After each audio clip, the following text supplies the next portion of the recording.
Hello students, welcome to Education Insight. स्वागत है आप सभी लोगों का क्रैश कोर्स के लेक्चर नंबर 9 में। ये मेरे मैक्रो इकोनॉमिक्स का या फिर कंप्लीट इकोनॉमिक्स का आखिरी लेक्चर रहेगा। मैंने अभी तक माइक्रो इकोनॉमिक्स पूरी डिस्कस कर ली है। मैक्रो के अंदर हम ऑलरेडी स्टार्टिंग के 4 चैप्टर्स कवर कर चुके हैं। आज बात करने वाले हैं आखिरी चैप्टर की। इस टॉपिक के अंदर या इस चैप्टर के अंदर 2 टॉपिक हम मेजर कवर करेंगे। एक रहेगा बैलेंस ऑफ पेमेंट, दूसरा रहेगा फॉरेन एक्सचेंज रेट। पूरे चैप्टर में से कौन कौन से क्वेश्चन इंपोर्टेंट है एग्जामिनेशन पर्सपेक्टिव में उसकी भी बात करेंगे। लेकिन आपकी तैयारी को बेहतरीन करने के लिए एक क्वेश्चन बैंक विद सॉल्यूशन हमने पब्लिश किया है। एक बुक पब्लिश की है जिसमें आपको अकाउंटेंसी, बिजनेस, इकोनॉमिक्स तीनों से related examination wise plus chapter wise questions मिलने वाले हैं with solution. Book hard copy और सॉफ्ट कॉपी दोनों में अवेलेबल है। बुक के अंदर हमने 6 model test paper already cover किए हैं।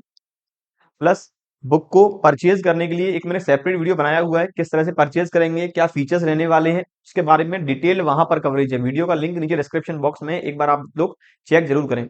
बुक को परचेज करने के लिए ये फोन नंबर है, इनकेस इस फोन नंबर से आप कांटेक्ट कर सकते हैं या फिर हमारा एजुकेशन इनसाइट्स ऐप डाउनलोड करके फिर वहां से चेक कर सकते हैं सारा कंटेंट। प्लस बुक का प्राइस जो पहले था 449, अब ये है 299। तो डिटेल वीडियो का लिंक नीचे है, एक बार चेक जरूर करें। अब बात करें अपने टॉपिक के बारे में सीधा। मैक्रो इकोनॉमिक्स का जो आखिरी टॉपिक है ओपन इकोनॉमी। मैक्रो इकोनॉमिक्स के अंदर ओपन इकोनॉमी के बारे में और मोड ऑफ लिंकेजेस के बारे में। ये चैप्टर 2 कैटेगरी में डिवाइड है। पहले बात करेंगे बैलेंस ऑफ पेमेंट की, फिर बात करेंगे फॉरेन एक्सचेंज रेट की। लेकिन आज केवल इस ओपन इकोनॉमी की ही बात करने वाले हैं। वैसे मैंने आपको ओपन इकोनॉमी जो है इस बुक के सबसे स्टार्टिंग वाले टॉपिक में भी बताया था कि ओपन इकोनॉमी है क्या। जो इकोनॉमी है उसमें 4 तरह के सेक्टर हैं। इकोनॉमी के अंदर सेक्टर हैं 4 टाइप के: house hold, producer, government and rest of the world. यदि इकोनॉमी के अंदर केवल हाउस होल्ड और प्रोड्यूसर ही एग्जिस्ट करते हैं, इसे नाम दिया गया टू सेक्टर इकोनॉमी का। यदि इकोनॉमी के अंदर हाउस होल्ड, प्रोड्यूसर के साथ साथ गवर्नमेंट भी इंटरफेयर कर रही है, नाम दिया गया थ्री सेक्टर इकोनॉमी का। और यदि इन तीनों के साथ साथ एक्सटर्नल सेक्टर भी इंटरफेयर करता है, तब नाम दिया फोर सेक्टर इकोनॉमी। और यदि एक्सटर्नल सेक्टर पर रेस्ट्रिक्शन है इकोनॉमी के अंदर कि कोई भी इंडिया के अंदर एक्सटर्नल सेक्टर इंटरफेयर नहीं कर पाएगा, किसी भी तरह का गुड्स या फिर सर्विसेज ऑफर नहीं कर पाएगा, तो इस तरह की इकोनॉमी को क्लोज्ड इकोनॉमी बोला जाता है। एक ऐसी इकोनॉमी जहां पर एक्सटर्नल सेक्टर रेस्ट्रिक्टेड है, कोई भी बाहर वाला कंट्री इंडिया के साथ इंडिया को माल नहीं बेच सकता और न ही इंडिया का कोई भी प्रोड्यूसर बाहर माल बेच सकता है। इस तरह की इकोनॉमी मानी जाती है क्लोज्ड। लेकिन जब कोई भी रेस्ट्रिक्शन नहीं, सारे सेक्टर फ्री है, फ्री मतलब उनके ऊपर कोई भी रेस्ट्रिक्शन नहीं है ट्रेड करने के कंटेक्स्ट में, तब इस तरह की इकोनॉमी को बोला जाएगा फोर सेक्टर इकोनॉमी। और ऐसी ही इकोनॉमी कहलाती है ओपन इकोनॉमी। देखिए डेफिनेशन क्या कहता है, open economy is also known as four sector economy in which rest of the world, rest of the world मतलब external sector, also can also establish linkages. Rest of the world India के साथ linkages establish कर सकता है, domestic economy के साथ relation बना सकता है। किस फॉर्म में हम रिलेशन बना सकते हैं? In the form of sale of goods and services, in the form of financial asset and in the form of labour market, जो आगे डिस्कस करने वाले हैं। In other words, an economy in which external sector also exist with household, producer and government, that economy is known as open economy और four sector economy. एक ऐसी economy जिसमें बाहर के एंटिटीज, बाहर के लोग इंडिया के अंदर ट्रांजेक्शन इजीली कर सकते हैं without any restriction. Restriction government impose करेगी तो बहुत कम रेस्ट्रिक्शन इंपोज करेगी। इस तरह की इकोनॉमी कहलाती है ओपन इकोनॉमी। जैसे इंडिया के अंदर विदेशी सेक्टर वाले या विदेशी लोग पैसा इन्वेस्ट कर सकते हैं और इंडिया के लोग बाहर पैसा इन्वेस्ट कर सकते हैं। इंडिया के अंदर बाहर की कंपनी माल बेच सकती है और इंडिया की कंपनी बाहर माल बेच सकती है। इसका मतलब इंडिया की इकोनॉमी जो है वो ओपन इकोनॉमी मानी जाएगी। आगे बात करें modes of linkage with external sector. ये क्वेश्चन आया साल 2023 में, शायद ये क्वेश्चन लास्ट ईयर आ चुका है कि हम एक्सटर्नल सेक्टर के साथ या फिर एक्सटर्नल सेक्टर इंडियन इकोनॉमी के साथ किस किस फॉर्म में रिलेशन एस्टेब्लिश कर सकता है। तो बच्चों रिलेशन एस्टेब्लिश करने के 3 फॉर्म है। नंबर 1 है आउटपुट मार्केट, दूसरा रहेगा फाइनेंशियल मार्केट और तीसरा रहेगा लेबर मार्केट। सबसे पहले आउटपुट मार्केट का मतलब जब विदेशी सेक्टर, जब विदेशी कंपनियां, विदेशी लोग इंडिया के अंदर अपने गुड्स बेच रहे हैं या इंडिया के अंदर अपनी सर्विसेज ऑफर कर रहे हैं, इंडिया के लोग बाहर गुड्स बेच रहे हैं या फिर सर्विसेज ऑफर कर रहे हैं, इस तरह के मार्केट को बोला गया है output market. A market which permits trade in goods and services, एक ऐसा मार्केट जो व्यापार से संबंधित है, माल खरीदने बेचने से संबंधित है, सेवाएं ऑफर या फिर रिसीव करने से संबंधित है, with other countries through a trade agreement. जब एक कंट्री दूसरे कंट्री के साथ ट्रांजैक्शन कर सकता है गुड्स एंड सर्विसेज कंटेक्स्ट में, और ये सारे ट्रेड एक ट्रेड एग्रीमेंट के अंदर परफॉर्म होंगे कि इंडिया दूसरे देश को कौन कौन से गुड्स बेचेगा और दूसरा देश इंडिया को कौन कौन से गुड्स बेचेगा। ये जो ट्रेड एग्रीमेंट है ये अलग अलग कैटेगरी के हैं, unilateral trade agreement, bilateral trade agreement और multilateral trade agreement. Unilateral trade agreement का मतलब जब एक कंट्री किसी दूसरे कंट्री को, कोई एक डेवलप्ड नेशन जो है, एक जो डेवलप्ड नेशन है वो एक डेवलपिंग नेशन को गुड्स केवल बेचेगा ताकि उस कंट्री के अंदर नए नए रॉ मटेरियल वो परचेज कर पाए, नई नई टेक्निक वो परचेज कर पाए और उस कंट्री के अंदर मैन्युफैक्चरिंग इंक्रीज हो। बाइलेटरल ट्रेड एग्रीमेंट है जब दो कंट्री एक दूसरे के साथ एग्रीमेंट पे एंटर होंगे। जैसे सपोज एक कंट्री है ए और दूसरा कंट्री है बी, दो कंट्री ए और बी। कंट्री ए ने एक एग्रीमेंट किया, हम बी से एक पर्टिकुलर कमोडिटी परचेज करेंगे और उसको एक पर्टिकुलर कमोडिटी बेचेंगे। जब दो कंट्रीज एक दूसरे के साथ एक ट्रेड एग्रीमेंट में एंटर होंगे, एक दूसरे को गुड्स बेचेंगे और एक दूसरे गुड्स परचेज करेंगे, वो कहलाएगा बाइलेटरल ट्रेड एग्रीमेंट। और तीसरा मल्टीलेटरल ट्रेड एग्रीमेंट, जब दो या दो से अधिक कंट्री किसी एक कंट्री के साथ एक साथ ट्रांजैक्शन करेंगे, वो है मल्टीलेटरल ट्रेड एग्रीमेंट। तो मेरा जो ट्रेड एग्रीमेंट है तीन कैटेगरी में डिवाइड है, यूनिलेटरल, बाइलेटरल और मल्टीलेटरल। ट्रेड एग्रीमेंट कर क्यों रहे हैं? ट्रेड एग्रीमेंट कर रहे हैं गुड्स और सर्विसेज बेचने के लिए, गुड्स और सर्विसेज फॉरेन सेक्टर के साथ जो कवर है आउटवर्ड मार्केट के अंदर। आगे कहता है in which goods purchase from rest of the world. इन तीनों ट्रेड एग्रीमेंट के अंतर्गत गुड्स खरीदेंगे रेस्ट ऑफ द वर्ल्ड से, जिसे नाम दिया गया इंपोर्ट का, वाइल जब भी गुड्स बेचेंगे उसे नाम दिया गया एक्सपोर्ट का। तो इंपोर्ट मतलब रेस्ट ऑफ दी वर्ल्ड के साथ गुड्स एंड सर्विसेज परचेज करना through this type of agreement known as import, और रेस्ट ऑफ दी वर्ल्ड को गुड्स और सर्विसेज ऑफर करना through this type of agreement is known as export. Further कहता है import और एक्सपोर्ट से effect क्या पड़ेगा। अगर एक इकोनॉमी इंपोर्ट करती है तो इंपोर्ट करने से उस इकोनॉमी के अंदर गुड्स एंड सर्विसेज की क्वांटिटी बढ़ेगी। लेकिन नेगेटिव पॉइंट क्या है, यदि एक कंट्री जैसे इंडिया अगर इंपोर्ट करना स्टार्ट करेगा तो इंडिया के अंदर जो डोमेस्टिक गुड्स एंड सर्विसेज हैं, ऐसे प्रोड्यूसर जो इंडिया के अंदर माल बना रहे हैं, उन प्रोड्यूसर्स का माल कम बिकेगा और फॉरेन कंपनीज का माल ज्यादा बिकेगा। क्योंकि फॉरेन कंपनी यदि इकोनॉमी के अंदर माल बेचती हैं तो अपने गुड्स की प्राइस रखती हैं मिनली कम और क्वालिटी रखती हैं ज्यादा। It leads to availability of wider choices of goods and services for the consumers. Benefit ये इंपोर्ट करने से कि इकोनॉमी के अंदर जो कंज्यूमर्स हैं उनके लिए अधिक से अधिक क्वालिटी और अधिक से अधिक चॉइसेस अवेलेबल है गुड्स एंड सर्विसेज के कंटेक्स्ट में। जबकि डीमेरिट क्या है? डीमेरिट है डोमेस्टिक इंडस्ट्री जो है उन पर नेगेटिव इफेक्ट आएगा। एक्सपोर्ट करने का क्या पॉजिटिव इफेक्ट है? एक्सपोर्ट करने से जो प्रोडक्टिविटी है डोमेस्टिक इंडस्ट्री की वो इंक्रीज होगी। हम एक्सपोर्ट करेंगे कब? जब इंडिया के अंदर गुड्स ज्यादा बना, सीधी बात। एक्सपोर्ट करेंगे कब? एक्सपोर्ट करेंगे कब? कि जब हमने गुड्स का प्रोडक्शन किया, इंडिया के अंदर बेच लिया, तब भी गुड्स की क्वांटिटी बची हुई है, अब बचे हुए माल को हम विदेशों में बेचेंगे। यहां से बेनिफिट क्या है? इससे बेनिफिट है इकोनॉमी की प्रॉस्पेरिटी है, जो इकोनॉमी की प्रसिद्धि है वो इंप्रूव होगी। इकोनॉमी की क्रेडिबिलिटी है, जो इकोनॉमी की गुडविल है दूसरे देशों में वो इंप्रूव होगी। इसके साथ साथ फॉरेन सेक्टर वाले जो विदेशी लोग हैं वो इंडिया के अंदर पैसा इन्वेस्ट करना स्टार्ट करेंगे। तो एक्सपोर्ट का बेनिफिट है, ये सारे एक्सपोर्ट के बेनिफिट है। ये था पहला मार्केट, आउटपुट मार्केट। दूसरा जो है फाइनेंशियल मार्केट। फॉरेन सेक्टर के साथ लिंकेज फाइनेंशियल मार्केट के कंटेक्स्ट में भी एस्टेब्लिश कर सकते हैं। फाइनेंशियल मार्केट एक ऐसा मार्केट जो फाइनेंशियल एसेट ऑफर करेगा। फाइनेंशियल एसेट मतलब शेयर्स, मतलब securities, debentures, bonds etcetera. That market which offers financial assets, that market which offers financial assets to the investors. जैसे विदेशी लोगों को जो इंडिया के अंदर पैसा इन्वेस्ट करना चाहते हैं, इंडियन कंपनीज के शेयर परचेज करना चाहते हैं, तो वहां पर इंडिया के अंदर फॉरेन करेंसी का होगा इनफ्लो, और ये ट्रांजैक्शन फाइनेंशियल मार्केट के थ्रू करना संभव है। इंडिया के लोगों को बाहर अमेरिका में पैसा इन्वेस्ट करना है, चाइना में पैसा इन्वेस्ट करना है, तो ये भी फाइनेंशियल मार्केट के थ्रू परफॉर्म करेंगे। The main function of financial market is buying and selling of financial asset. Number next, financial asset के अंदर क्या कवर करेंगे? It covers other than the physical asset. Financial asset के अंदर cover होगा other than दी physical assets. Physical assets का मतलब जो भी मैंने मशीनरी खरीद ली, जमीन खरीद ली, इक्विपमेंट्स परचेज कर लिए, वो आएगा फिजिकल एसेट में। जबकि फाइनेंशियल एसेट में securities, debenture, bonds, in other words asset get its value through contractual rights and ownership claims. It includes bank deposits, जो बैंक में पैसा रखा हुआ है, चाहे विदेशी लोगों का इंडियन बैंक्स में या फिर इंडिया के लोगों का बाहर वाले बैंक्स में। Loans, debt instruments, debenture, bonds and equity instruments. आगे कहता है जो इन्वेस्टमेंट किया जा रहा है, इन्वेस्टमेंट एफडीआई के फॉर्म में भी किया जा सकता है और एफआईआई के फॉर्म में भी किया जा सकता है। जो इन्वेस्टमेंट करेंगे यदि एफआईआई के फॉर्म में किया जा रहा है उसे ही फाइनेंशियल एसेट बोला गया है। अदरवाइज इन्वेस्टमेंट जो एफडीआई के फॉर्म में किया जाएगा उसे बोलेंगे फिजिकल एसेट। तो फिजिकल एसेट यदि परचेज करेंगे तो वापस आ जाएगा गुड्स के अंदर। अगला कहता है लेबर मार्केट।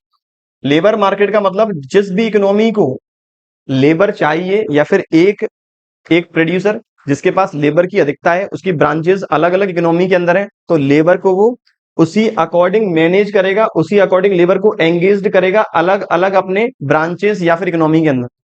तो कह रहा है लेबर मार्केट एक ऐसा मार्केट जो लेबर की सप्लाई और डिमांड को मैनेज करेगा। Firm can choose where to locate workers, और फर्म चूज करेंगे अपने वर्कर को कहां लोकेट करें। And this is performed through various immigration laws. लेकिन हर एक कंट्री के अंदर जो भी एंटिटी एस्टेब्लिश हो रही है वो चाहती है उस एंटिटी में या तो हम जो लेबर स्टाफ जो अपॉइंट कर रहे हैं, जैसे इंडिया के अंदर कोई भी फॉरेन कंपनी आई तो वो चाहेगी मैं उस कंपनी के अंदर इंडिया के लोगों को ही एम्प्लॉयड करूं। या फिर इंडिया में यदि लोग ज्यादा पैसा मांग रहे हैं, इंडिया की लेबर महंगी है, तो वो क्या करेंगे किसी दूसरे देश की लेबर को इंडिया के अंदर उस कंपनी में एंगेज करेंगे। इस पूरे चैप्टर में मैं बात करने वाला हूं केवल और केवल फाइनेंशियल मार्केट की और आउटपुट मार्केट की। इस चैप्टर में लेबर मार्केट की बात कभी नहीं होगी, इसीलिए इस टॉपिक के अंदर हम केवल बात करेंगे फाइनेंशियल और आउटपुट मार्केट के कंटेक्स्ट में। लेक्चर में बात करने वाले हैं अगला टॉपिक जो है ओपन इकोनॉमी मैक्रो इकोनॉमिक्स के अंदर इंजेक्शन एंड लीकेजेस। मैं बात कर रहा था मैक्रो इकोनॉमिक्स के chapter number 6 open economy macro economics, जब दो इकोनॉमी कुछ ऐसे ट्रांजेक्शन परफॉर्म करेंगी जो या तो आउटपुट मार्केट के कंटेक्स्ट में होगा या फिर फाइनेंशियल मार्केट के कंटेक्स्ट में या फिर लेबर मार्केट के कंटेक्स्ट में। अब इन्हीं ट्रांजेक्शन से या तो इकोनॉमी के अंदर मनी का होगा इनफ्लो या मनी का होगा आउटफ्लो। मैं इंजेक्शन और लीकेजेस वाला टॉपिक केवल और केवल डिस्कस कर रहा हूं आउटपुट मार्केट के कंटेक्स्ट में। ये वाला हम टॉपिक अभी डिस्कस कर रहे हैं केवल आउटपुट मार्केट के कंटेक्स्ट में। आउटपुट मार्केट क्या है? एक ऐसा मार्केट जिसके अंतर्गत माल को खरीदना और माल को बेचने से रिलेटेड ट्रांजैक्शन ही परफॉर्म होंगे, उसे बोलते हैं आउटपुट मार्केट। अगर हम इंपोर्ट करेंगे विदेशों से या फिर एक्सपोर्ट करेंगे विदेशों में तो इस तरह के ट्रांजैक्शन जिस मार्केट में होंगे उसे बोला गया आउटपुट मार्केट। तो आउटपुट मार्केट की वजह से ही इकोनॉमी में या तो दिक्कतें पैदा होंगी या इकोनॉमी के अंदर बेनिफिट अराइज होंगी। तो जो भी दिक्कतें होंगी उन्हें बोला गया लीकेजेस और जो बेनिफिट होंगे उन्हें बोला गया इंजेक्शन। हम अपनी इकोनॉमी में जैसे जैसे फॉरेन गुड्स परचेज करना स्टार्ट करेंगे तो इंडिया से जो मनी की सप्लाई है वो रिड्यूस होना स्टार्ट हो जाएगी, या फिर इंडिया से जो मनी का आउटफ्लो है वो इंडिया से फॉरेन सेक्टर की तरफ जाना स्टार्ट होगा। इसे बोला गया leakage. Leakages means due to increase in foreign trade that is import. जितना ज्यादा क्वांटिटी में माल खरीदेंगे, और माल खरीद क्यों रहे हैं? क्योंकि हो सकता है जो फॉरेन कंपनीज के गुड्स हैं या फिर फॉरेन सेक्टर के जो गुड्स हमें आज इकोनॉमी के अंदर अवेलेबल हैं वो प्रोडक्ट कम रेट्स पर अवेलेबल है और अच्छी क्वालिटी के। क्वालिटी और वैल्यू दोनों ही उनकी अच्छी है इंडियन मेड गुड्स से। जो इंडिया के अंदर जो गुड्स बन रहे हैं उन गुड्स से अच्छी क्वालिटी और बेहतर प्राइस है। इसी वजह से हम फॉरेन कंपनीज के प्रोडक्ट की डिमांड करेंगे इंक्रीज, या हम कह सकते हैं aggregate demand of domestic good decreases which leads to reduction in circular flow of income. तो फॉरेन कंपनीज पैसा कमाना स्टार्ट करेंगी। अब उस पैसे में से क्या करेंगी? वो मेजर जो प्रॉफिट वाला पोर्शन है इंडिया के अंदर इन्वेस्ट नहीं करेंगे, वो पैसा अपने कंट्रीज में इन्वेस्ट करना चाहेंगे। इसे बोला गया लीकेजेस। और लीकेजेस एक इकोनॉमी के लिए बहुत ज्यादा खतरनाक है। खतरनाक क्यों रहेगा? अगर फॉरेन कंपनीज के गुड्स परचेज करना स्टार्ट करेंगे, जैसे मोबाइल फोन की कंपनियां, जैसे ही Realme, Redmi, OnePlus, Oppo, Vivo जैसे हिंदुस्तान के अंदर आई, जो इंडियन कंपनीज थी माइक्रोमैक्स, कार्बन, लावा, वो सारी बंद हो गई। तो इसका इफेक्ट है जैसे जैसे इंपोर्ट करते जाएंगे इकोनॉमी के अंदर कंपटीशन राइज होगा, और इकोनॉमी के अंदर कंपटीशन राइज होने की वजह से डोमेस्टिक इंडस्ट्री होंगी डिस्करेज। क्योंकि डोमेस्टिक इंडस्ट्री डिस्करेज एक बार स्टार्ट हो जाएगा तो डोमेस्टिक इंडस्ट्रीज बंद होना चालू होंगी और फॉरेन कंपनीज अपनी प्रॉस्पेरिटी, अपना कंट्रोल है वो इंक्रीज करते हुए चले जाएंगे। ये बात थी बच्चों ओवरऑल लीकेजेस की। लीकेजेस की वजह से इकोनॉमी के अंदर जो डोमेस्टिक इंडस्ट्रीज है उनका प्रोडक्शन गिरने लगता है और फॉरेन कंपनीज का प्रोडक्शन बढ़ने लगता है, इकोनॉमी से मनी का आउटफ्लो होना स्टार्ट होता है।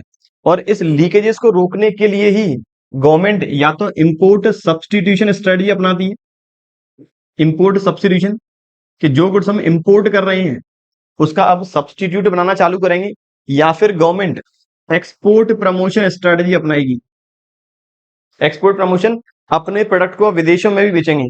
तो लीकेजेस का मेन संबंध जो है वो इंपोर्ट सब्सटीट्यूशन स्ट्रेटजी से। अगला कहता है इंजेक्शन। इंजेक्शन का मतलब होता है अपनी इकोनॉमी के अंदर जो गुड्स बन रहे हैं वो इकोनॉमी के साथ साथ अब विदेशों में भी बेचे जाएंगे। अब विदेशों में बेच कब पाएंगे? जब इकोनॉमी के अंदर सरप्लस प्रोडक्शन, जब इकोनॉमी के अंदर है सरप्लस प्रोडक्शन, मतलब इतना प्रोडक्शन है कि हमने इंडिया की डिमांड तो फुलफिल कर दी, भारत के जितने भी लोग हैं उन सबकी डिमांड तो फुलफिल हो गई, अब इसके साथ साथ जो माल बचा है वो विदेशों में बेचेंगे और वहां से और डिमांड क्रिएट करेंगे, इंडिया के अंदर फर्दर और इन्वेस्टमेंट करेंगे और उस डिमांड को फुलफिल करेंगे।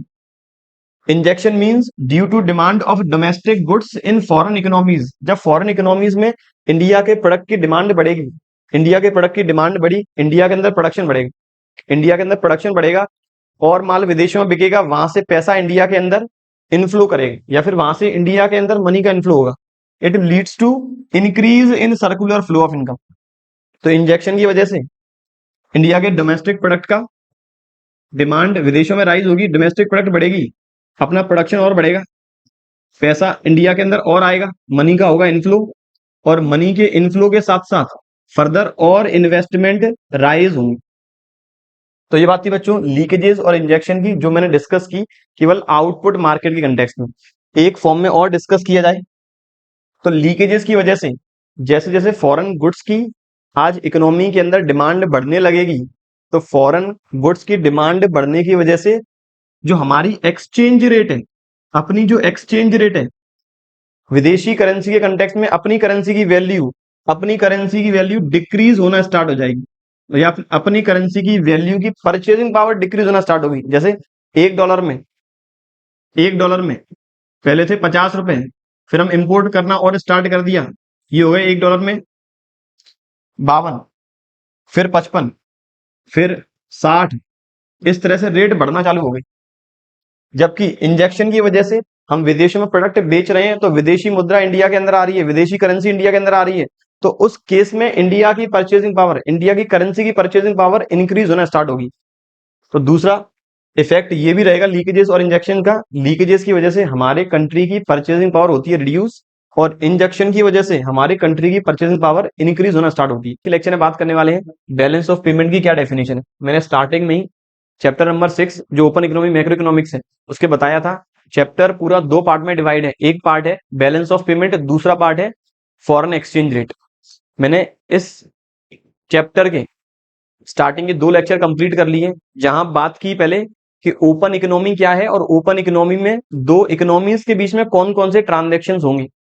पिछले लेक्चर में बात की थी उस ट्रांजेक्शन का क्या क्या इफेक्ट रहेगा लीकेजेस के फॉर्म में, क्या पॉजिटिव इंपैक्ट रहेंगे, पॉजिटिव इफेक्ट रहेंगे इंजेक्शन के फॉर्म में, और क्या नेगेटिव इफेक्ट रहेंगे लीकेजेस के फॉर्म में। अब मुझे फर्दर इस चैप्टर के में आगे चलना है कि बैलेंस ऑफ पेमेंट क्या है। तो बच्चों बीओपी एक इकोनॉमी दूसरी इकोनॉमी या फिर एक economy rest of the world के साथ जो भी ट्रांजेक्शन करेगी एक साल में, उन सभी ट्रांजेक्शन को एक स्टेटमेंट के फॉर्म में रिकॉर्ड करना ही बैलेंस ऑफ पेमेंट कहलाता है।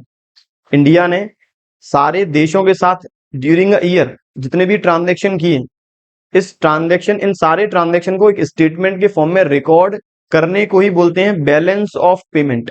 It means a statement which records, क्या रिकॉर्ड करेगा ट्रांजेक्शंस, और कौन से ट्रांजेक्शंस, जिनसे फंड का होगा इनफ्लो या फिर फंड का होगा आउटफ्लो, या तो इंडिया के अंदर फंड्स आ रहे हैं या इंडिया से फंड्स जा रहे हैं। जैसे मैंने इंजेक्शन और लीकेजेस के बारे में आपको बताया था पिछले लेक्चर में, लीकेजेस की वजह से इंडिया से जो मनी का है आउटफ्लो स्टार्ट होगा, इंजेक्शन में इंडिया के अंदर मनी का इनफ्लो स्टार्ट होगा फॉरेन सेक्टर से। तो जब भी इकोनॉमी के अंदर फंड्स का होगा इनफ्लो या फंड्स का होगा आउटफ्लो, जिस स्टेटमेंट में इस तरह के ट्रांजेक्शंस रिकॉर्ड होंगे वो है balance of payment.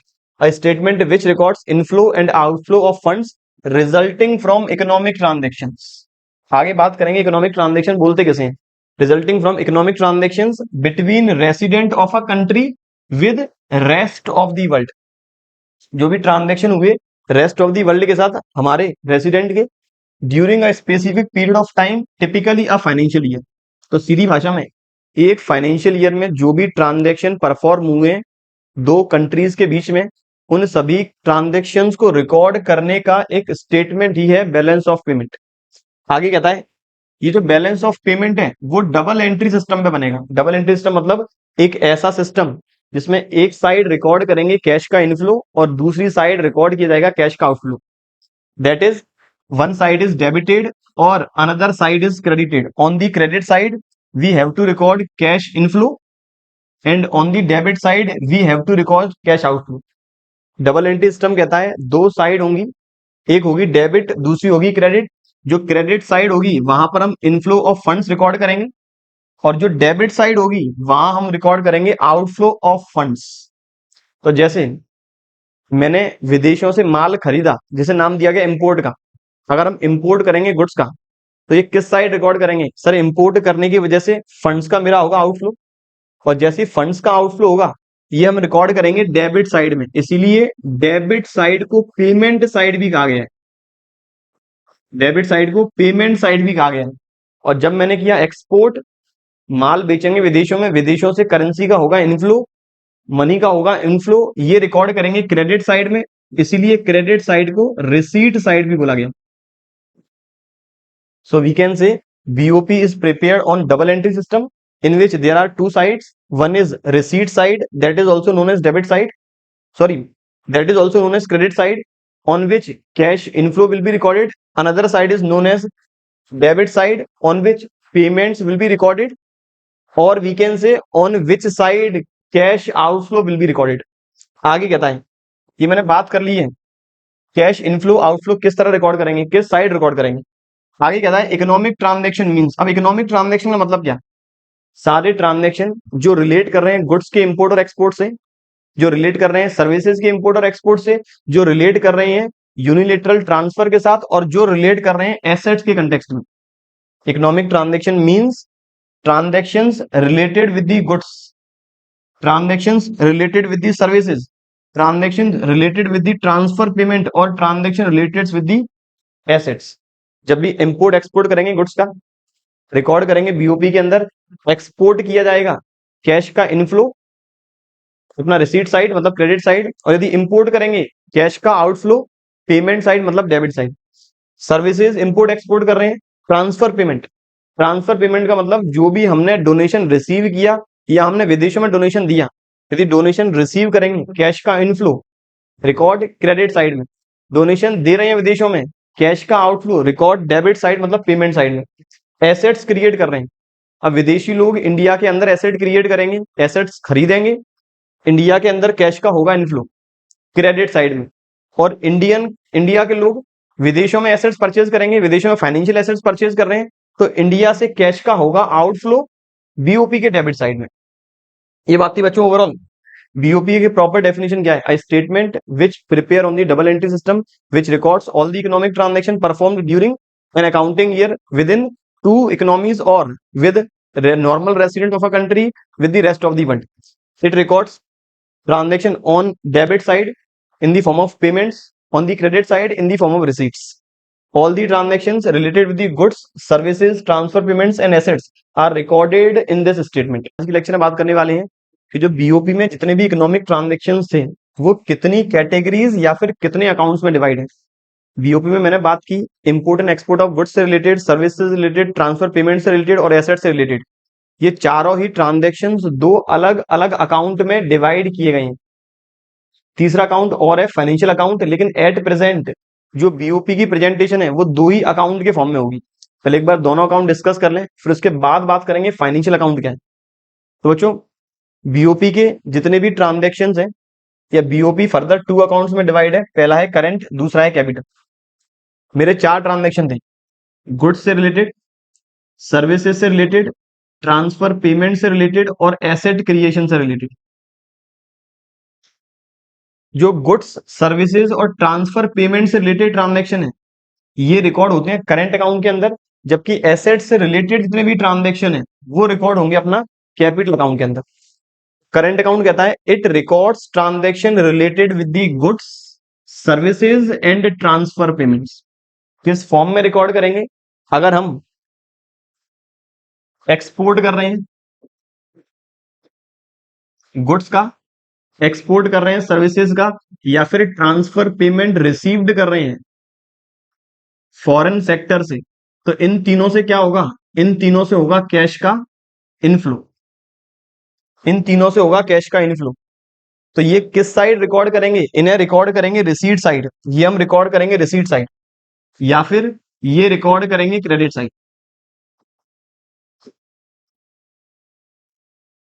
All the export of goods, export of services and transfer payment received from rest of the world will record on the credit side or receipt side of current account। याद रखें current account part है BOP का। मैं ऐसे बोल दूं कि जब भी गुड्स एक्सपोर्ट करेंगे, सर्विसेज एक्सपोर्ट करेंगे, ट्रांसफर पेमेंट रिसीव करेंगे, ये मैं रिकॉर्ड करूंगा बीओपी की क्रेडिट साइड। ये भी सही है, लेकिन बीओपी मैंने सब पार्ट में डिवाइड कर दिया करंट और कैपिटल अकाउंट के फॉर्म में, इसलिए यूज कर रहा हूं। इन्हें रिकॉर्ड करना है मुझे बीओपी के करंट अकाउंट की क्रेडिट साइड में। आगे, यदि अब मैं इंपोर्ट कर रहा हूं गुड्स का, या फिर इंपोर्ट कर रहा हूं सर्विसेज का, या transfer payment rest of the world को किए जा रहे हैं, डोनेशंस वगैरह बाहर विदेशों में दी जा रही है, इससे क्या होगा? इससे होगा कैश का आउटफ्लो। इससे होगा कैश का आउटफ्लो। तो कहां रिकॉर्ड करेंगे? ये रिकॉर्ड करेंगे पेमेंट साइड में। ये रिकॉर्ड करेंगे पेमेंट साइड में। पेमेंट साइड मतलब डेबिट साइड।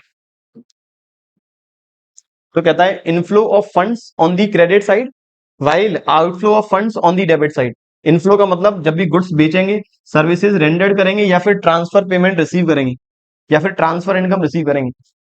आउटफ्लो कब कब होगा? जब गुड्स परचेज करेंगे, export sorry import of goods, import of services and transfer payments, that is gifts, remittance and grants. ये मेरे करंट अकाउंट में जो जो कंपोनेंट आए। अब बात करनी है इन कंपोनेंट की डिटेल में। डिटेल में क्यों डिस्कस कर रहे हैं? क्योंकि हर एक कंपोनेंट को मुझे फर्दर उनका बैलेंस निकालना पड़ेगा।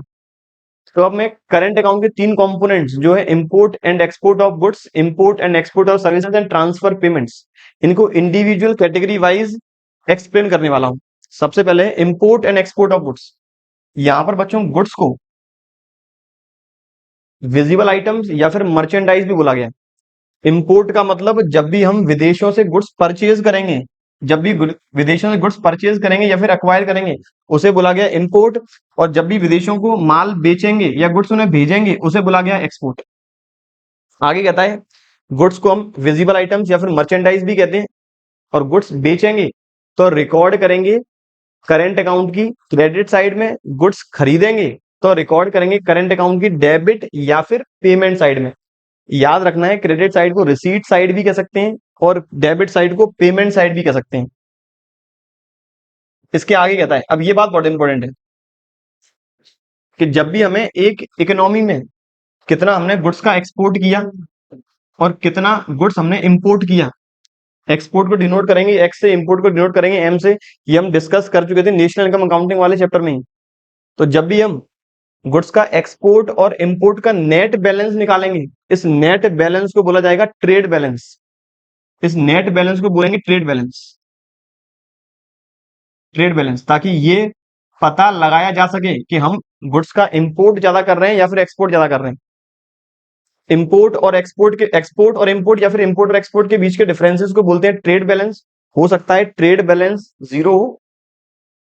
ट्रेड बैलेंस जीरो होने का मतलब हो सकता है एक्सपोर्ट और इंपोर्ट इक्वल हो सकता है ट्रेड बैलेंस पॉजिटिव हो, एक्सपोर्ट ज्यादा हो इंपोर्ट से, हो सकता है ट्रेड बैलेंस नेगेटिव हो, मतलब एक्सपोर्ट कम हो इंपोर्ट से। तो जितने भी ट्रांजेक्शन्स हम गुड्स के फॉर्म में कर रहे हैं विदेशों से, उसका हमें नेट इफेक्ट निकालना होगा। आगे कहता है the difference between export and import is known as balance of trade या फिर ट्रेड बैलेंस, या फिर इसे शॉर्ट में बीओटी भी कह सकते हैं, या फिर शॉर्ट में BOT.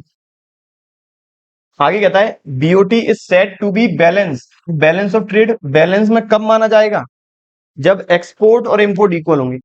Balance of trade surplus में कब माना जाएगा? जब export is more than import, उसे बोलेंगे ट्रेड सरप्लस या फिर balance of trade surplus.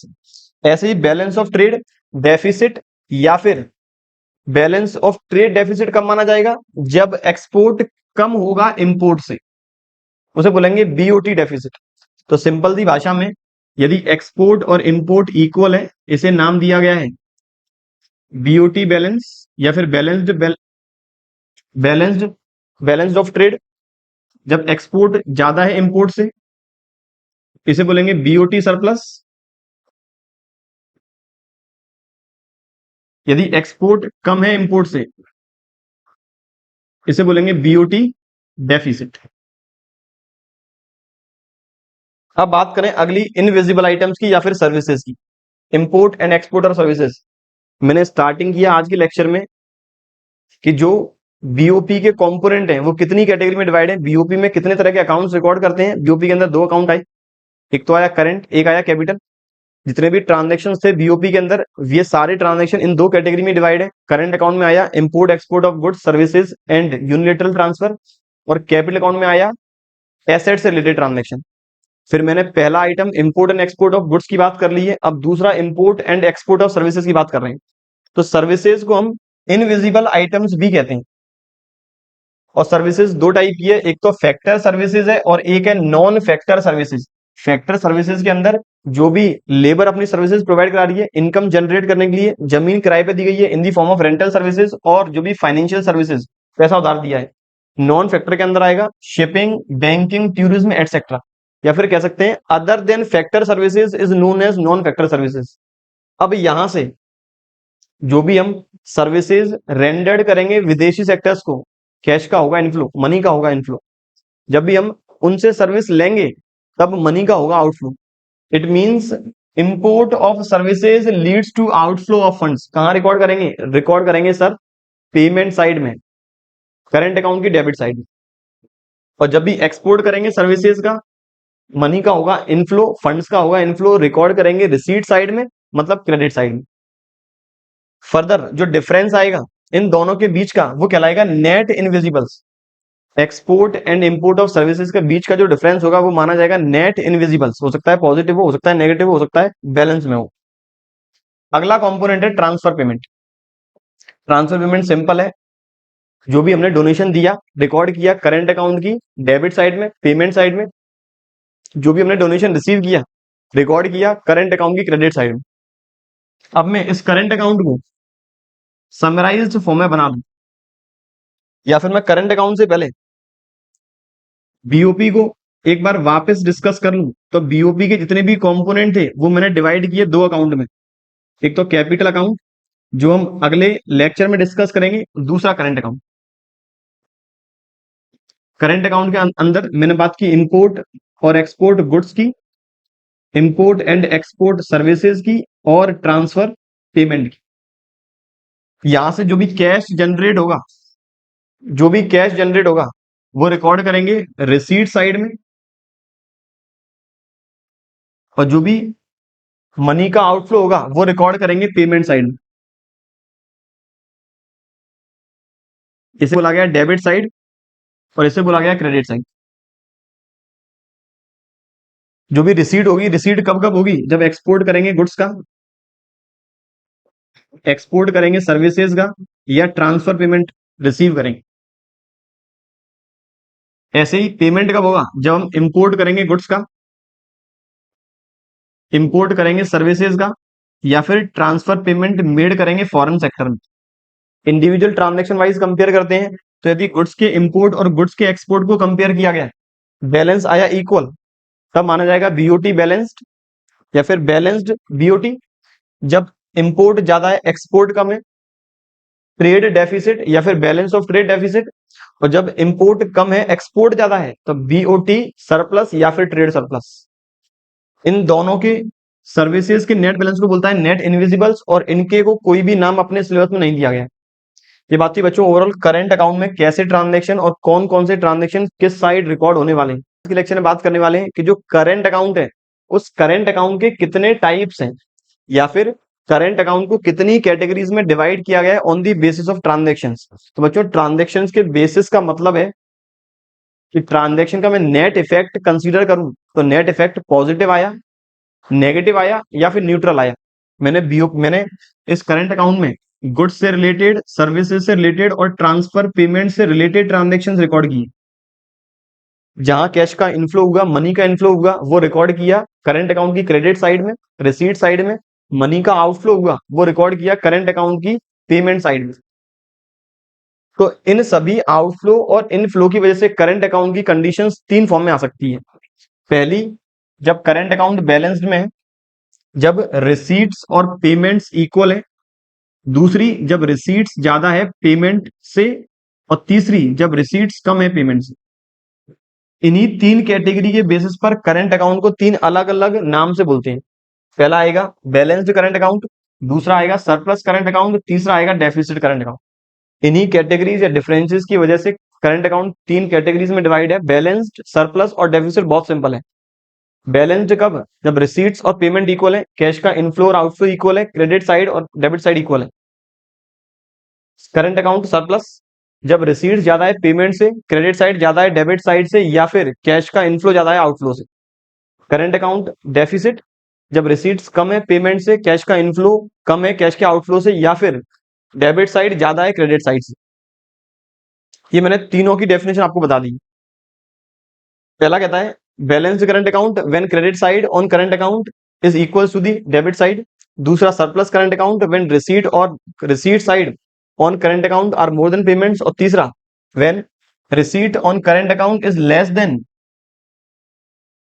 Payment, it is known as BOP deficit. Sorry, it is known as deficit current account या फिर करंट अकाउंट डेफिसिट। एग्जाम में इस तरह की कैटेगरी बहुत बार आई है, करंट अकाउंट डेफिसिट और करंट अकाउंट सरप्लस में अंतर क्या है, या फिर करंट अकाउंट डेफिसिट और ट्रेड डेफिसिट में अंतर क्या है। मैंने आपको याद हो पिछले लेक्चर में एक टर्म बताई थी, balance of trade. Balance of trade, हम जो अभी टॉपिक कर रहे हैं उसका नाम है बैलेंस ऑफ पेमेंट। ये सारे कंपोनेंट हम इसी टॉपिक के अंदर कर रहे हैं। तो मैंने पिछले लेक्चर में आपको बताया था बैलेंस ऑफ ट्रेड के बारे में। आज हमने बात की करंट अकाउंट बैलेंस के बारे में। करंट अकाउंट बैलेंस,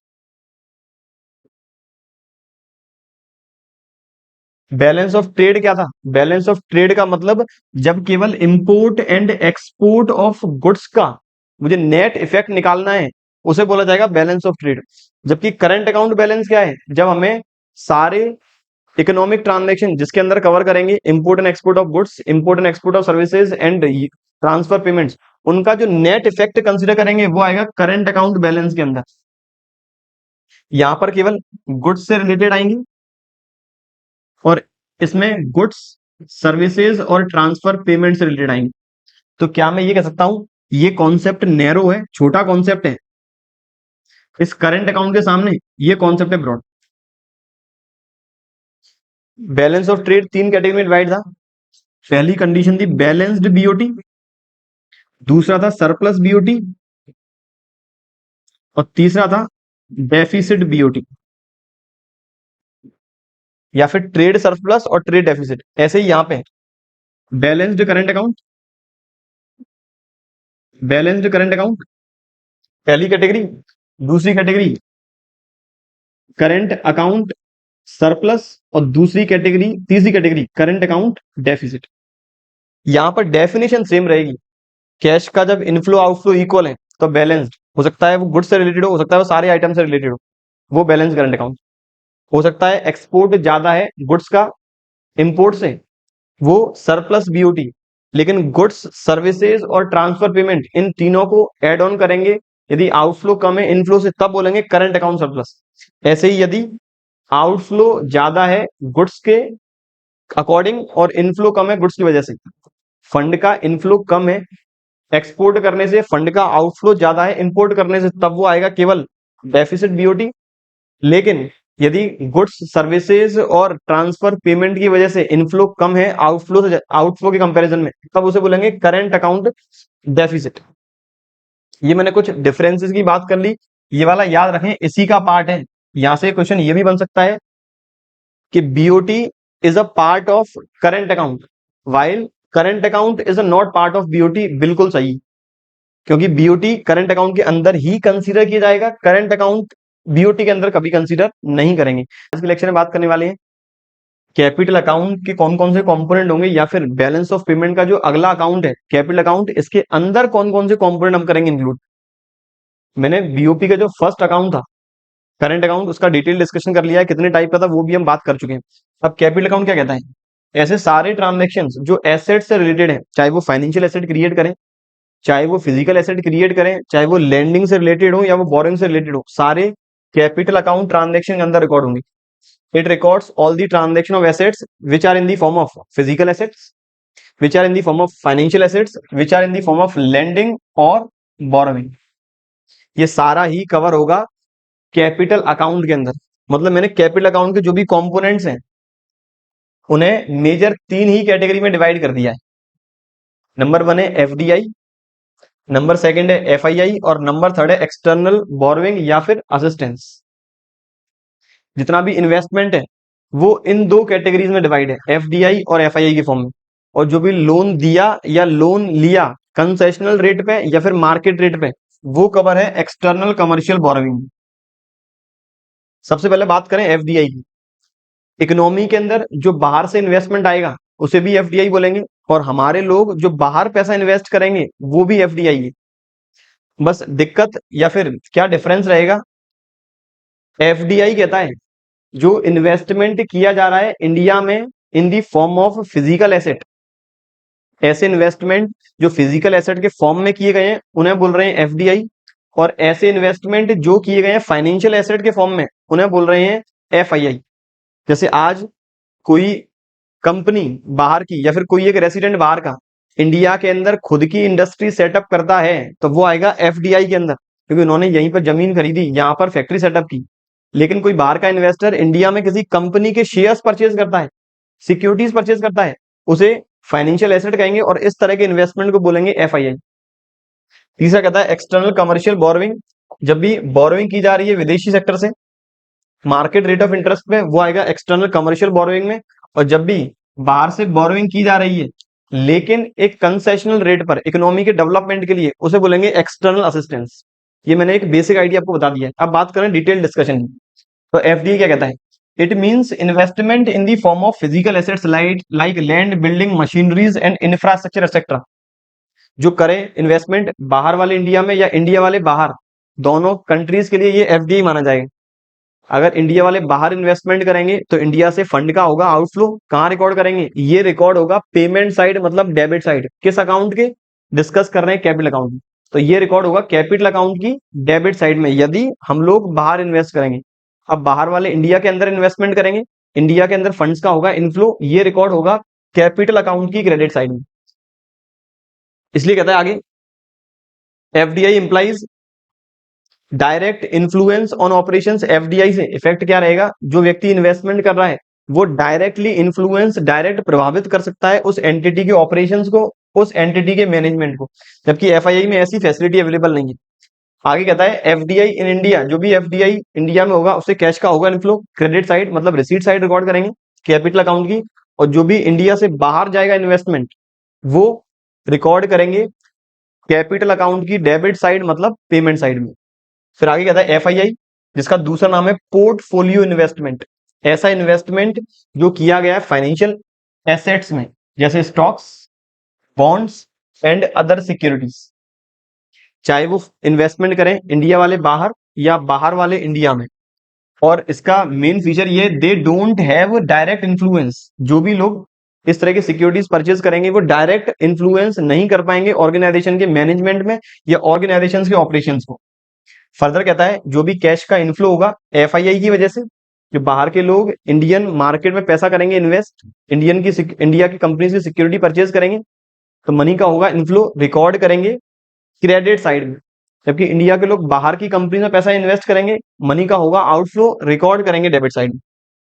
उम्मीद करता हूं एफडीआई एफआईआई में किस तरह के ट्रांजेक्शन रिकॉर्ड होंगे और किस साइड रिकॉर्ड होंगे ये अच्छे समझ में आ चुका है। बात करें एक्सटर्नल कमर्शियल बोरोइंग की और एक्सटर्नल असिस्टेंस की, दोनों ही बोरोइंग्स हैं, लेकिन एक जगह बोरोइंग्स की जा रही है इकोनॉमी में बिजनेस को इंप्रूव करने के लिए, और दूसरी जगह बोरोइंग की जा रही है इकोनॉमी के डेवलपमेंट के लिए। हो सकता है इकोनॉमी की जो भी समस्याएं हैं, बेरोजगारी, महंगाई, गरीबी, इनको दूर करने के लिए सरकार कुछ लोन लेना चाहती है विदेशों से। तो यहाँ पर बिजनेस के एक्सपांशन के लिए लोन है, इसीलिए मार्केट रेट ऑफ इंटरेस्ट पर लोन मिलेगा। इस जगह असिस्टेंस है, इसीलिए लोन मिलेगा कंसेशनल रेट में। तो आगे कहता है borrowing of funds by a country from external sources typically other countries और इंटरनेशनल फाइनेंशियल इंस्टीट्यूशंस, जैसे आईएमएफ है, इंटरनेशनल मॉनेटरी फंड। आगे कहता है external commercial borrowings are related to the access fund to support economic activities. Economy के अंदर economic activities को support करने के लिए एक्सटर्नल कमर्शियल बोरोइंग की जाएगी। Further external assistance related with the loans provide by IMF और World Bank to support economic development. Economic development को, सोशल वेलफेयर को इंप्रूव करने के लिए जो भी असिस्टेंस लिया जाएगा एक कंसेशनल रेट पर, उसे बोलेंगे external assistance. FDI, FII, external assistance और एक्सटर्नल कमर्शियल बोरोइंग, इन चारों की वजह से यदि कैश का इनफ्लो होगा, यदि हम विदेशों से ईसीबी राइज कर रहे हैं, एक्सटर्नल असिस्टेंस ले रहे हैं, मनी इनफ्लो होगा। रिकॉर्ड कहां करेंगे? रिसीट साइड में। यदि हम बाहर लोगों को एडवांस या बाहर के किसी दूसरे नेशन को पैसा उधार दे रहे हैं, कमर्शियल बोरोइंग दे रहे हैं या लैंडिंग कर रहे हैं, वो रिकॉर्ड करेंगे कैपिटल अकाउंट की डेबिट साइड में। कैश का होगा आउटफ्लो, मनी का होगा आउटफ्लो। ये बात थी बच्चों ओवरऑल कि कैपिटल अकाउंट में कौन कौन से ट्रांजेक्शन रिकॉर्ड होंगे, किस साइड रिकॉर्ड करेंगे। एक बार वापस समरी बना ली जाए। कैपिटल अकाउंट, क्रेडिट साइड जो आएगा मेरा रिसीट साइड, पेमेंट साइड जो आएगा मेरा डेबिट साइड। तो जो भी FDI, FII, external commercial borrowing और एक्सटर्नल असिस्टेंस, ये चारों यदि रेस्ट ऑफ दी वर्ल्ड से होगा, फ्रॉम एक्सटर्नल सेक्टर और from rest of the world, तो रिसीट साइड में रिकॉर्ड होगा, क्रेडिट साइड में रिकॉर्ड होगा, मनी का होगा इनफ्लो। यदि ये चारों to rest of the world की तरफ होगा तो ये रिकॉर्ड करेंगे डेबिट साइड, मतलब पेमेंट साइड। ये बात थी बच्चों ओवरऑल कैपिटल अकाउंट में कौन कौन से ट्रांजेक्शन रिकॉर्ड होंगे और किस किस फॉर्म में रिकॉर्ड होंगे। इस लेक्चर में बात करने वाले हैं कैपिटल अकाउंट के टाइप्स, या फिर कैपिटल अकाउंट कितनी कैटेगरी में डिवाइड है।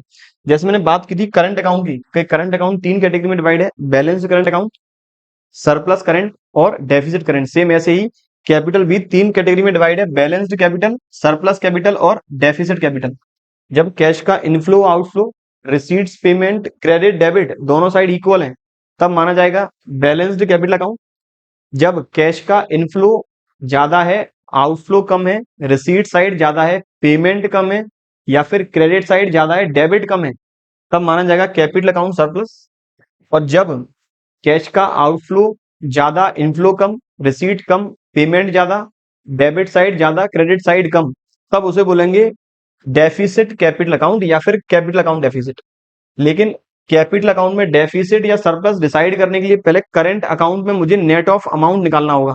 मतलब सबसे पहले करंट अकाउंट डेफिसिट के बारे में पता लगाना होगा कि इकोनॉमी में करंट अकाउंट डेफिसिट में है या नहीं। इनकेस यदि डेफिसिट में आता है तब government external commercial borrowings rise करती है। इनकेस यदि इकोनॉमी के अंदर करंट अकाउंट डेफिसिट में आता है, केवल तब government external commercial borrowing rise करेगी। क्योंकि हो सकता है इकोनॉमी के अंदर बिजनेस अच्छा चल रहा है तो गवर्नमेंट बाहर से सहायता नहीं ले, इसीलिए करंट अकाउंट डेफिसिट पर डिपेंड करेगा कैपिटल अकाउंट के बैलेंसिंग वाली सिचुएशन। इसके आगे डिस्कस कर रहे हैं कि बीओपी के कितने टाइप्स हैं या बीओपी कितनी कैटेगरीज में डिवाइड है। तो बीओपी भी मेजर 3 कैटेगरी या फिर दूसरी कैटेगरी को 2 कैटेगरी में डिवाइड किया है, इसलिए 2 ही कैटेगरी मान के चलें। बीओपी मेजर केवल 2 ही कैटेगरी में डिवाइड है, इक्विलिब्रियम बीओपी या फिर disequilibrium BOP, balanced BOP या फिर अनबैलेंस्ड बीओपी, या फिर बैलेंस्ड बीओपी और इम्बैलेंस्ड बीओपी। बीओपी 2 ही कैटेगरी में डिवाइड है, इक्विलिब्रियम बीओपी या फिर बैलेंस्ड बीओपी और डिस इक्विलिब्रियम बीओपी या फिर इम्बैलेंस्ड बीओपी। बीओपी के अंदर मैंने करंट अकाउंट और कैपिटल अकाउंट इंक्लूड किया, सारे ट्रांजैक्शन बीओपी के अंदर ही रिकॉर्ड करें।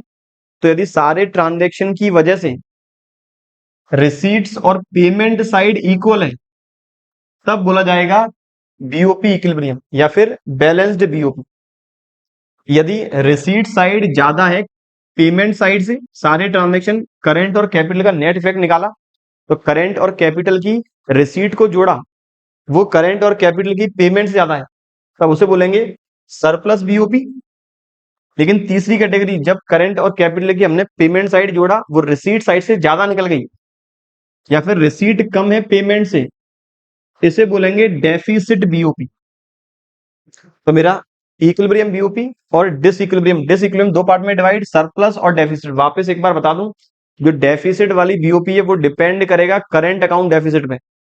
मेजर जो रोल है वो है करंट अकाउंट का। अगर करंट अकाउंट में डेफिसिट है तब इकोनॉमी के अंदर गवर्नमेंट कहीं ना कहीं बोरोइंग की तरफ जाएगी। अगर करंट अकाउंट अच्छा चल रहा है, डेफिसिट नहीं है, हम खुद खुद ज्यादा एक्सपोर्ट कर रहे हैं, तब उस केस में गवर्नमेंट अपनी एक्सटर्नल बोरोइंग्स को रेज करने की कोशिश कम करेगी। ये बात थी बच्चों ओवरऑल बीओपी के कितनी कैटेगरी में बीओपी डिवाइड है और कैपिटल अकाउंट कितनी कैटेगरी में डिवाइड है। यहां पर एक छोटी सी बात तो कर ली जाए, मैं डिफरेंस बता दूं, BOT balance of trade current और बीओपी के अंदर। तो जो बैलेंस ऑफ ट्रेड है ये पार्ट है करंट अकाउंट का, और जो करंट अकाउंट है ये पार्ट है बीओपी का।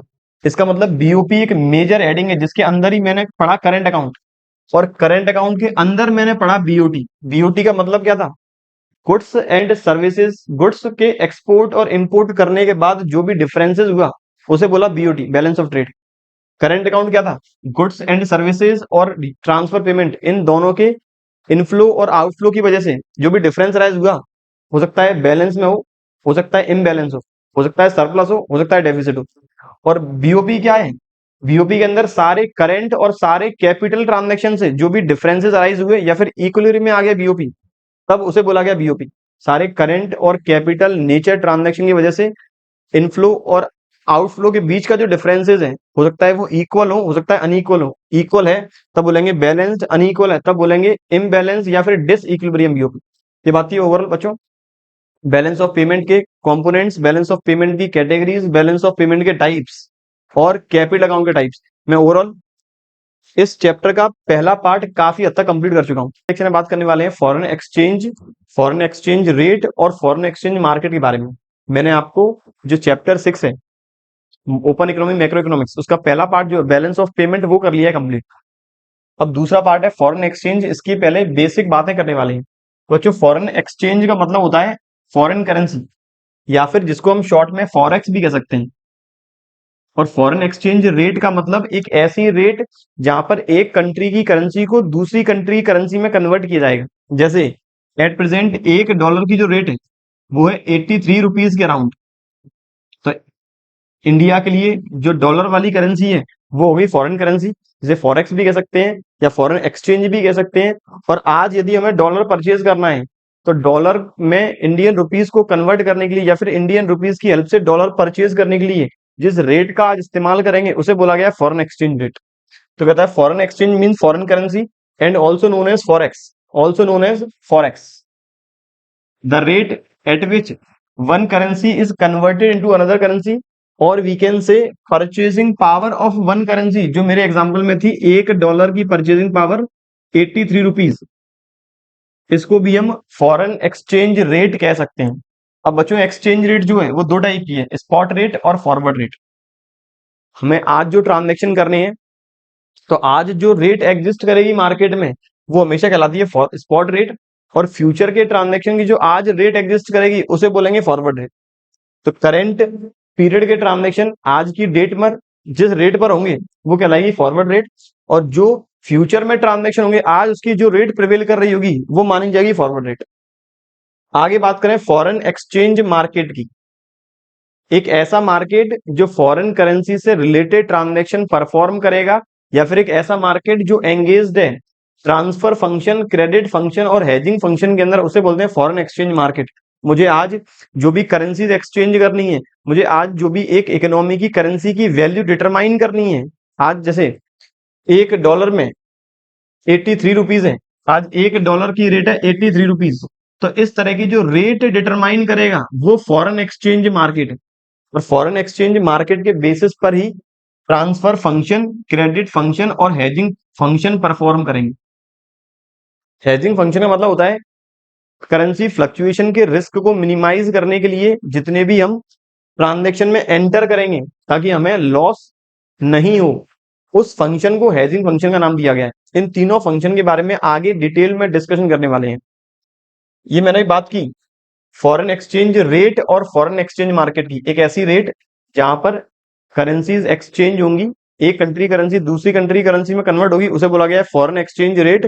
जो अपने लिए फॉरेन करेंसी उसे बोलेंगे फॉरेन एक्सचेंज या फिर फॉरेक्स। और एक ऐसा मार्केट जो इस तरह की करेंसीज को एक्सचेंज करने के लिए प्राइस डिसाइड करेगा, ऐसा मार्केट जो हेजिंग फंक्शन लॉस को मिनिमाइज करने के लिए जो भी हमें ट्रांजेक्शन परफॉर्म करने का मौका देगा, या फिर एक ऐसा मार्केट जो हमें ट्रांसफर फंक्शन के लिए परमिट कर रहा है, उसे बोलेंगे फॉरेन एक्सचेंज मार्केट। आगे बात करें sources for demand and sources for supply of foreign currency, सीधी भाषा में तो कब फॉरेन करेंसी की डिमांड राइज होगी, हमें कब चाहिए फॉरेन करेंसी, इंडिया को कब चाहिए फॉरेन करेंसी, और हमारे पास फॉरेन करेंसी कब आएगी। तो हमें कब का फॉरेन करेंसी चाहिए, जब मैं गुड्स का इंपोर्ट कर रहा हूं तो हमें फॉरेन करेंसी चाहिए, जब मैं सर्विसेज इंपोर्ट कर रहा हूं तब फॉरेन करेंसी चाहिए, जब बाहर इन्वेस्टमेंट करना है तब फॉरेन करेंसी चाहिए, जब बाहर डोनेशन करना है तब फॉरेन करेंसी चाहिए, बाहर घूमने जाना है तो फॉरेन करेंसी चाहिए। तो फॉरेन करेंसी डिमांड का मतलब कब कब फॉरेन करेंसी की रिक्वायरमेंट है। फॉरेन करेंसी की रिक्वायरमेंट है गुड्स या सर्विसेज इंपोर्ट करते वक्त। फॉरेन करेंसी की रिक्वायरमेंट है विदेशों में जब भी पैसा इन्वेस्ट करेंगे एफडीआई या फिर एफआईआई के फॉर्म में। फॉरेन करेंसी की रिक्वायरमेंट है जब भी विदेशों में डोनेशन देंगे तब। फॉरेन करेंसी की रिक्वायरमेंट जब इंडियन टूरिस्ट विदेशों में घूमने जाएंगे तो पहले अपनी करेंसी कन्वर्ट करानी होगी। इसके अलावा बाहर हमें करनी है रेमिटेंस, और जो हमने लोन पहले लिया हुआ है उस लोन का करना है रीपेमेंट, तब हमें फॉरेन करेंसी की रिक्वायरमेंट रहेगी। तो ये सारे सोर्सेज हैं फॉरेन करेंसी की डिमांड के। इसका जस्ट अपोजिट हो जाएगा फॉरेन करेंसी की सप्लाई। तो फॉरेन करेंसी की सप्लाई जब गुड्स का एक्सपोर्ट करेंगे, माल बेचेंगे विदेशों में, सर्विसेज करेंगे रेंडेड, बाहर से इन्वेस्टमेंट इंडिया के अंदर आ रहा है तो इंडिया के अंदर फॉरेन करेंसी का इनफ्लो होगा। इसके अलावा ट्रांसफर पेमेंट, बाहर से डोनेशंस आ रहे हैं, बाहर के टूरिस्ट इंडिया में आ रहे हैं घूमने, या फिर बाहर से रेमिटेंस दिया जा रहा है, और आखिरी जब भी जो लोन हमने विदेशों को दिया था उसकी रिकवरी कर रहे हैं। ये था बच्चों फॉरेन करेंसी की डिमांड और फॉरेन करेंसी की सप्लाई। सेक्शन में बात करने वाले हैं फॉरेन एक्सचेंज रेट को डिटरमाइन करने के लिए कौन कौन से मैकेनिज्म है कि एक करेंसी दूसरी कंट्री की करेंसी में कन्वर्ट करनी है तो कौन कौन से पैरामीटर फॉलो करने होंगे। मैंने आपको पिछले लेक्चर में बताया फॉरेन एक्सचेंज के बारे में, फॉरेन एक्सचेंज रेट के बारे में। तो बच्चों रेट को डिसाइड करने के तीन मेथड है। नंबर वन है फिक्स्ड एक्सचेंज, दूसरा है फ्लेक्सिबल, और तीसरा है मैनेज लोडिंग। फिक्स्ड, फ्लेक्सिबल और manage loading. Fixed exchange rate का मतलब एक ऐसा एक्सचेंज रेट मैकेनिज्म जो डिसाइड किया जाता है सरकार के द्वारा। एक कंट्री की गवर्नमेंट डिसाइड करेगी जो पैरामीटर हमेशा फिक्स्ड रहेगा, और वहां से करेंसी की रेट भी रहेगी फिक्स्ड, और तब तक फिक्स्ड रहेगी जब तक गवर्नमेंट इंटरफेयर ना करे। एक ऐसा मेथड जहां पर एक्सचेंज रेट डिसाइड की जाती है सरकार के द्वारा, वो भी फिक्स्ड पैरामीटर के बेसिस पर, और ये रेट तब तक फिक्स्ड रहेगी जब तक गवर्नमेंट वापस इस रेट को चेंज ना करे। फॉर एग्जाम्पल, जैसे सपोज गवर्नमेंट ने एग्रीमेंट कर लिया कि $1 में रेट रहेगी 50। अब ये रेट हमेशा ही 50 रुपए रहेगी, ये रेट अब चेंज नहीं होगी, ये रेट रहेगी फिक्स 50 रुपए। ये रेट कब चेंज नहीं होगी, जब तक गवर्नमेंट वापस इंटरफेयर ना करे। और गवर्नमेंट कब इंटरफेयर करेगी, जब गवर्नमेंट को लगता है इंटरफेयर करना जरूरी है। इसके बारे में और डिस्कशन इसी लेक्चर में करेंगे, गवर्नमेंट कब कब इंटरफेयर कर सकती है। आगे कहता है ये एक्सचेंज रेट के पैरामीटर्स, स्टार्टिंग में ये पैरामीटर डिसाइड किए जाते थे गोल्ड के बेसिस पर। जब इकोनॉमी में इतने ज्यादा फ्रीक्वेंटली ट्रांजेक्शन नहीं होते थे, एक इकोनॉमी इजीली ट्रांजेक्शन नहीं करती थी दूसरे देशों के साथ, तब उस कंडीशन में या उस समय पे गोल्ड के बेसिस पर एक्सचेंज रेट होती थी डिसाइड। हर एक कंट्री की जो करेंसी की परचेजिंग पावर है वो गोल्ड के इक्वलेंट वैल्यू में डिसाइड कर ली जाती थी। फॉर एग्जाम्पल, सपोज इंडिया के $1 में 1 ग्राम ऑफ गोल्ड है, ऐसे ही $1 में सपोज 10 ग्राम ऑफ गोल्ड। तो डॉलर के सॉरी गोल्ड के कंटेक्स्ट में एक कंट्री की करेंसी की परचेजिंग पावर दूसरी कंट्री की परचेजिंग पावर में कर दी जाती थी कन्वर्ट। मैं इंडिया के $1 में 1 ग्राम गोल्ड खरीद सकता हूं, $1 में 10 ग्राम गोल्ड खरीद सकता हूं। अगर मुझे यूएस के साथ ट्रांजेक्शन करना है, यूएस डॉलर में ट्रांजेक्शन करना है, तो कहीं ना कहीं मुझे 10 गुना ज्यादा अमाउंट पेड करना होगा डॉलर के कंपैरिजन में, क्योंकि डॉलर में रुपी के कंटेक्स्ट में 10 गुना ज्यादा परचेजिंग पावर है। जितना गोल्ड में $1 में खरीदूंगा, उतना गोल्ड, उससे 10 गुना गोल्ड मैं $1 में खरीद सकता हूं। इसका मतलब डॉलर की परचेजिंग पावर जो है वो रुपी के कंटेक्स्ट में 10 टाइम्स है या 10 गुना है। तो मुझे यदि $1 लाख की रिक्वायरमेंट है तो मुझे 10 लाख रुपए देने होंगे।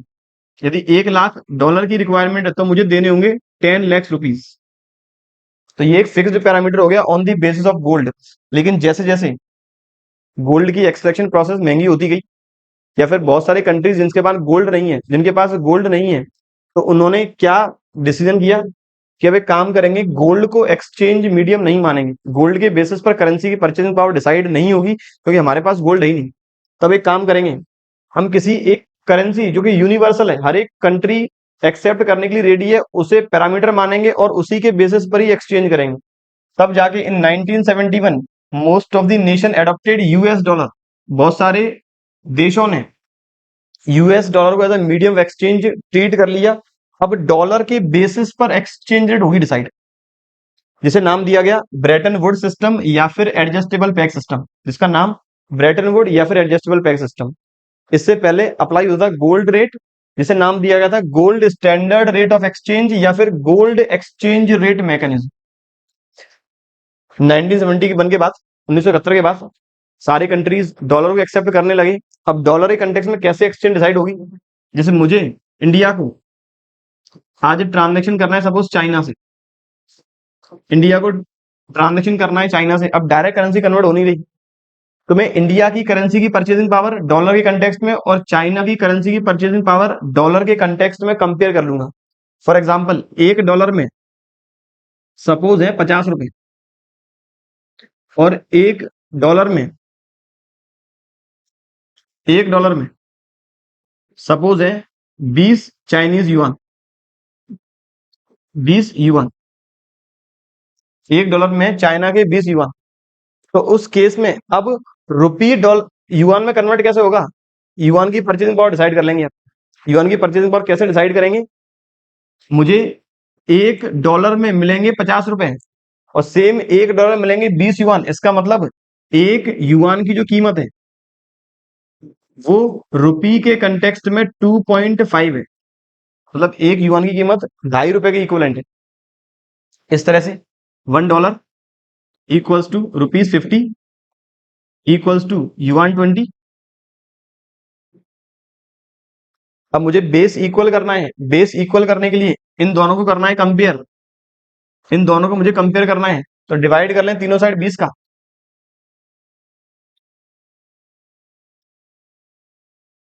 तो ये आ गया एक युआन, यहां आ गया 2.5 रुपीज।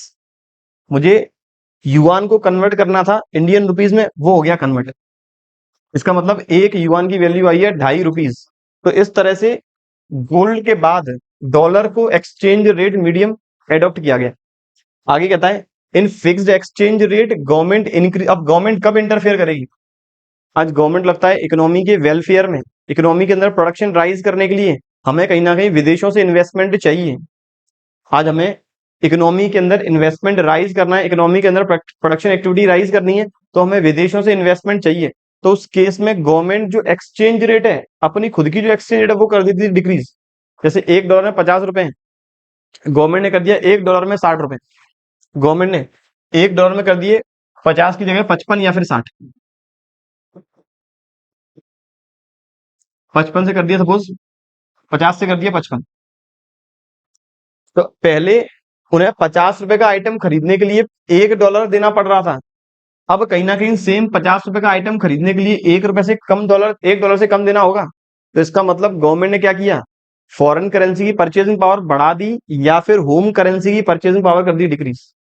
परचेजिंग पावर डिक्रीज करने से आज जो यूएस के लोग हैं उनके लिए इंडियन करेंसी हो गई सस्ती। अब वो इंडिया से गुड्स या तो परचेज करना स्टार्ट कर लेंगे या फिर इंडिया में इन्वेस्टमेंट करना स्टार्ट कर देंगे। तो गवर्नमेंट यदि एक इकोनॉमी के अंदर चाहती है फॉरेन करेंसी की सप्लाई हो, इंडिया के एक्सपोर्ट बढ़े, इंडिया के अंदर इन्वेस्टमेंट इंक्रीज हो, तब उस केस में करेंसी की परचेजिंग पावर की जाती थी डिक्रीज। करेंसी की परचेजिंग पावर डिक्रीज करने का मतलब पहले जो एक डॉलर का आइटम खरीदने के लिए मुझे देने पड़ रहे थे 50 रुपए, अब देने होंगे 55। तो करेंसी की जैसी परचेजिंग पावर हुई रिड्यूस, इकोनॉमी के अंदर, इकोनॉमी से एक्सपोर्ट बढ़ेंगे और इकोनॉमी के अंदर फॉरेन सेक्टर से एफडीआई और एफआईआई होगा राइस। और इस तरह के टूल को बोलते हैं डीवैल्यूएशन, इस तरह के टूल को बोलेंगे devaluation. In fixed exchange rate government increases the exchange rate, that is decreasing the purchasing power of home currency और increasing the purchasing power of foreign currency it leads to rise in supply and fall in the demand of foreign currency. तो हमारे लिए तो foreign currency महंगी हो गई, तो हम फॉरेन करेंसी की डिमांड नहीं करेंगे, जबकि विदेशों के लिए हमारी करेंसी हो गई सस्ती, तो वो अपनी करेंसी में इन्वेस्टमेंट जरूर करेंगे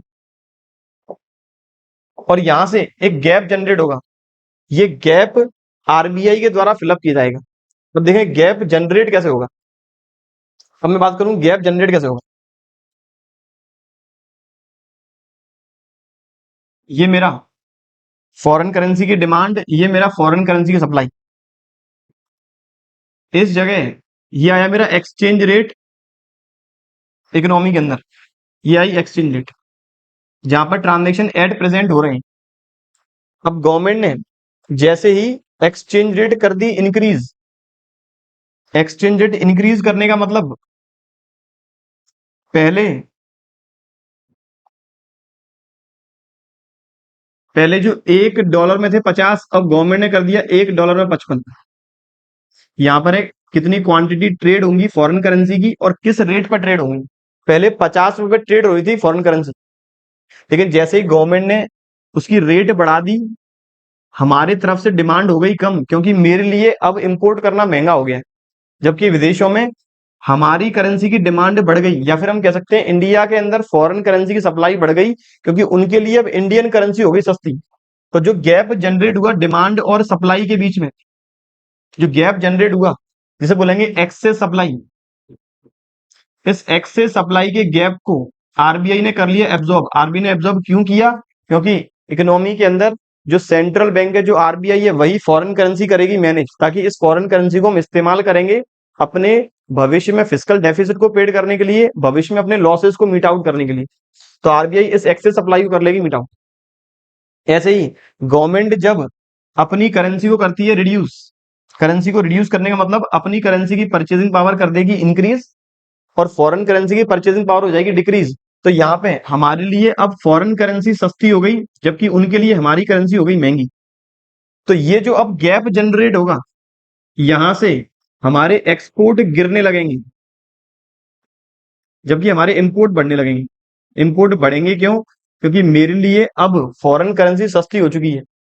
तो जिस आइटम को मैं मुझे खरीदने के लिए पहले ₹50 देने पड़ रहे थे, सेम वही आइटम को खरीदने के लिए देने पड़ रहे हैं ₹45।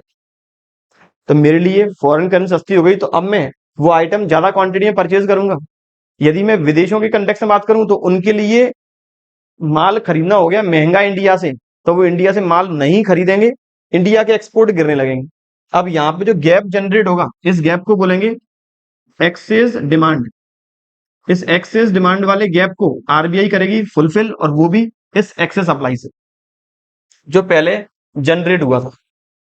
तो आगे क्या कहता है, as exchange rate decreases there will be excess demand of foreign exchange in the economy. Now RBI releases the past holdings due to intervention of government. When exchange rate rises it is known as devaluation of home currency.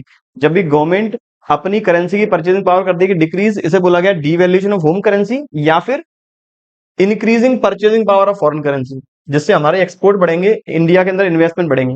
और जैसे ही government exchange rate कर देती है fall, इसे बोलेंगे revaluation of foreign currency या फिर decreasing purchasing power of home, purchasing power of foreign currency, इसे बोलेंगे रीवैल्यूएशन ऑफ होम करेंसी या फिर decrease in the purchasing power of foreign currency. और इसकी वजह से हमारे इंपोर्ट बढ़ने लगेंगे, हमारे एक्सपोर्ट गिरने लगेंगे। बच्चों ये बात थी overall fixed exchange rate mechanism की। लेक्चर में बात करने वाले हैं जो फॉरेन एक्सचेंज रेट को डिटरमाइन करने वाला दूसरा मैकेनिज्म है, फ्लेक्सिबल एक्सचेंज रेट। इस मैकेनिज्म के बारे में, फॉरेन एक्सचेंज रेट को डिसाइड करने वाले 3 मैकेनिज्म थे फिक्स्ड, जहां पर 2 मेथड मेनली फेमस थे, एक था गोल्ड, दूसरा था यूनिवर्सल करेंसी जिसका नाम था एडजस्टेबल पैक सिस्टम या फिर ब्रेटन वुड सिस्टम। जैसे जैसे समय बीतता गया गोल्ड स्टैंडर्ड से कन्वर्ट हो गए हम एडजस्टेबल पैक सिस्टम में, लेकिन अब ट्रांजैक्शंस ज्यादातर इकोनॉमी एक दूसरे के साथ कर रही हैं, तो at present exchange rate pre fixed parameter के बेसिस पर नहीं होगी, एक्सचेंज रेट डिसाइड होगी मार्केट के डिमांड एंड सप्लाई फोर्सेस पर। और जब भी एक्सचेंज रेट इकोनॉमी के अंदर, फॉरेन एक्सचेंज रेट इकोनॉमी के अंदर मार्केट के डिमांड एंड सप्लाई फोर्सेस के बेसिस पर होगी डिटरमाइन, उस मैकेनिज्म को बोला गया है फ्लेक्सिबल या फिर floating exchange rate mechanism. In this system exchange rate is decided by market demand and supply forces. मतलब किस करेंसी की डिमांड ज्यादा है और किस करेंसी की सप्लाई कितनी है। जो कंट्री इंपोर्ट ज्यादा करेगा वो जिस कंट्री से इंपोर्ट कर रहा है उस कंट्री की करेंसी की डिमांड बढ़ाएगा, या फिर ये कह सकते हैं जो कंट्री एक्सपोर्ट कर रहा है उस कंट्री की करेंसी की इकोनॉमी में डिमांड राइज होगी। Due to the high imports demand of foreign currency rises and further rise in exchange rate. जितने ज्यादा होंगे एक्सपोर्ट या जितने ज्यादा होंगे इंपोर्ट उतनी ज्यादा फॉरेन करेंसी की बढ़ेगी डिमांड। वापस देखें ग्राफ, वापस एक बार ग्राफ देखें। ये मेरा फॉरेन करेंसी का डिमांड कर्व, ये मेरा फॉरेन करेंसी का सप्लाई कर्व। पहले एक्सचेंज रेट यहां फॉल कर रही थी, आज हम विदेशों से गुड्स परचेज कर रहे हैं, मतलब विदेशों के गुड्स परचेज करने के साथ साथ उनके गुड्स की डिमांड बढ़ रही है। उनके गुड्स की डिमांड बढ़ेगी तो उनकी करेंसी की डिमांड बढ़ेगी। आज हम अमेरिका से कोई गुड्स परचेज करते हैं तो अमेरिका क्या कहेगा, हमें हमारी करेंसी में पेमेंट करो। तो इसका मतलब हम फॉरेन करेंसी की डिमांड को कर रहे हैं इंक्रीज, फॉरेन करेंसी की डिमांड को कर रहे हैं इंक्रीज।